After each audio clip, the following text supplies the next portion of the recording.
You just wrote a piece about a related topic that's all over TikTok and Twitter, quiet quitting. Like working overtime? No thanks. Late night emails? Ignore those. Pick up an extra project to get ahead? Hard pass. So quiet quitting, it's not about quitting your job. It's about refusing to go above and beyond at work. It's about setting your workplace boundaries. If you do not solve the problem of quiet quitting with your employees, there are going to be huge problems. Your business is going to go into decline. So what's going on? My name is Nate, and in this video, we're going to be uncovering the truth about quiet quitting, how it might affect you, how it might affect the people you're working with, whether that be your employees, your business partners, or whatever that is, and how you can take practical and actionable steps to prevent this from happening and prevent it from affecting your work, your business, or your life. So first of all, why does this matter? Why does this topic matter to you? So in every job role, there's doing the job and then there's doing the job, right? And let me explain to you what I mean. If you get a job, you can literally do exactly what you are told. You can be a robot, you can come to work, clock in, and go down the list of to-dos. But as we know, we live in a capitalist nation and it's about making profit. It's about making money. It's about making progress. And so a lot of times, the things that you actually just tick off the box are not going to move the needle as it pertains to moving a business to the next level. Those roles are usually going to need someone who can kind of go outside the box and think for themselves in that role, especially when you get to the white collar level of jobs and employment. You're going to need people who care about the vision, who care about moving the needle, who care about making the business a profit. So in that case, the trend quiet quitting is basically working within the parameters of the hours that you were set to work in, which there is no problem with that, but it is also just doing the robotic things that the job entails and not thinking out of the box at all. The way I see quiet quitting is kind of like a preemptive measure to avoid burnout. Because of the change in work lifestyle in the last 2 or so years, people have been working a lot more, and that can lead to burnout. So it seems as if people are doing this to start to prevent themselves from getting there altogether. And a lot of times, because you can work from home, instead of quitting the job outright because you hate it, you might just start working less and less and less and caring less and less and less. A Gallup study earlier this year said that about 69% of people born after the year 1989 have quietly quit their jobs. And you can imagine what type of impact this has on overall productivity in the workplace. So we need to solve this quiet quitting thing at its roots. We need to figure out what it is and how it's hurting us and how we feel that we need to change it to be able to make things better in the future. Because there are a lot of consequences that come from that, not only to the individual, but also to the company. So let's talk about some of the things that affects people in the workplace due to quiet quitting. First of all, the business goes into decline. It reflects on all the employees and it's contagious. And that's not good on the individual, because when you're applying for a new job, when you eventually decide to quit, they're going to be looking for people who are coming from a successful business because they know that the people within that business helped the business become successful, as opposed to a business that failed due to people quietly quitting. Another thing that it does is it tarnishes your reputation as a worker. Management and coworkers start to realize that you're underperforming and that you don't really care about the job. So whenever they're thinking about layoffs or terminations, your name's going to be in the ballot. That's just the reality of it. And then when they think about you later in life for further opportunities and things like this, it's going to be hard to bring up your name when it comes to those opportunities because you didn't perform when you had the opportunity that they knew you within. And you might say, I don't want to work the job anyway. Well, let me tell you something. If you create the habits that make you an underperformer within a job, those habits are going to transfer over to when you try to start a business. It's good to do your best wherever you are, because first of all, not only will people know you for that, you will trust yourself when it's time to actually do your own business. And lastly, it's going to affect your personal growth. Like I said, you have to be able to trust yourself. You have to know that I can perform at a high level wherever I'm at. And that trust in yourself is going to allow you to grow, not only as an employee, but as whatever you want to be in life. So now that you know some of the effects of quiet quitting, let's talk about some of the deep-rooted reasoning behind it. So quiet quitting is the result of two things, the imbalance of two different things. So on one hand, employers don't know how to encourage and motivate employees. And on the other hand, workers are self-interested and only thinking tactically about their own work-life balance, which, like I said before, nothing is wrong with that at all. But one thing that we learned in microeconomics is that when incentives are aligned, good things happen. We've all worked at those companies employees that just are not good at motivating you. They give you all these tasks. They tell you to do this, do this, do that. They don't tell you why. Whenever you do something wrong, they don't explain to you why you did it wrong. They don't explain to you the right way to do it. And in my opinion, that's just complete laziness. But then we've also been in those situations where we come to a job and like, man, I'm gonna milk this out of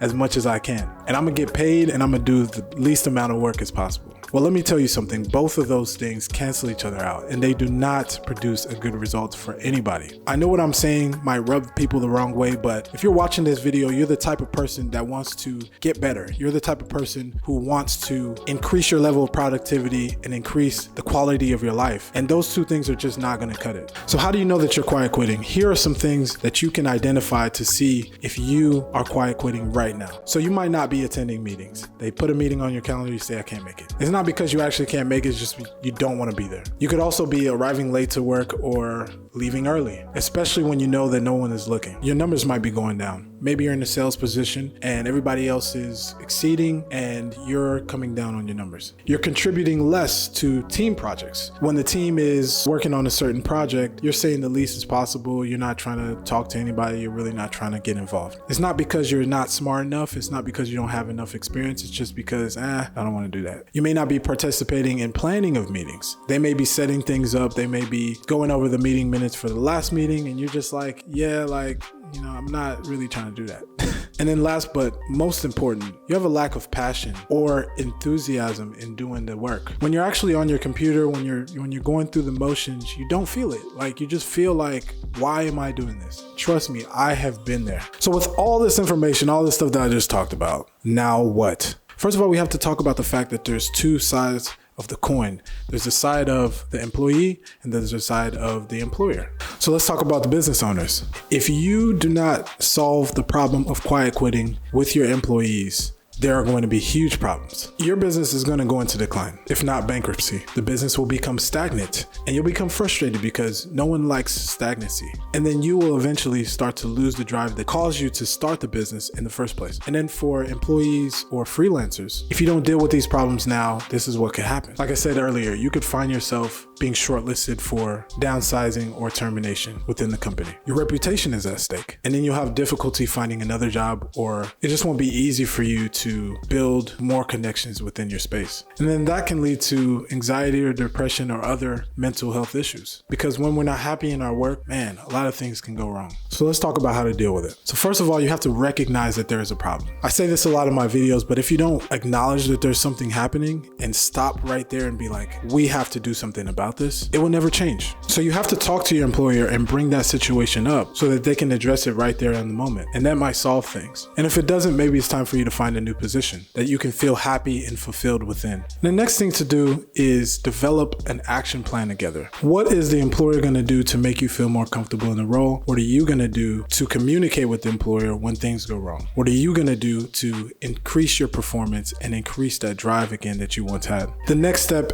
and this really goes to the employers, is to actually start to recognize the employee and give them praise for when their performance actually does increase, because it will, especially when you've addressed the issue at its root cause. So give them feedback. Let them know how they're doing with their progress. Have time for it. And then lastly, you want to help your employees to manage their stress levels. And there are many ways that you can do this. You can have more flexible work hours. You can emphasize more on just result-driven work and not the time that it's taking someone to do it. You can set certain hours for email correspondence. You can not hit them up on the weekends. You can allocate a budget for wellness, getting massages or therapy, things of that nature. There's so many ways that you can do that, but it costs time, effort, and sometimes even money. So it's something to prioritize so you can prevent this from happening. And so for employees, these are some steps that you can use to solve quiet quitting. First of all, you have to realize that there's a problem. You have to realize that there's something wrong and it can lead to something bad. You also have to focus on creating some boundaries for yourself in the workplace.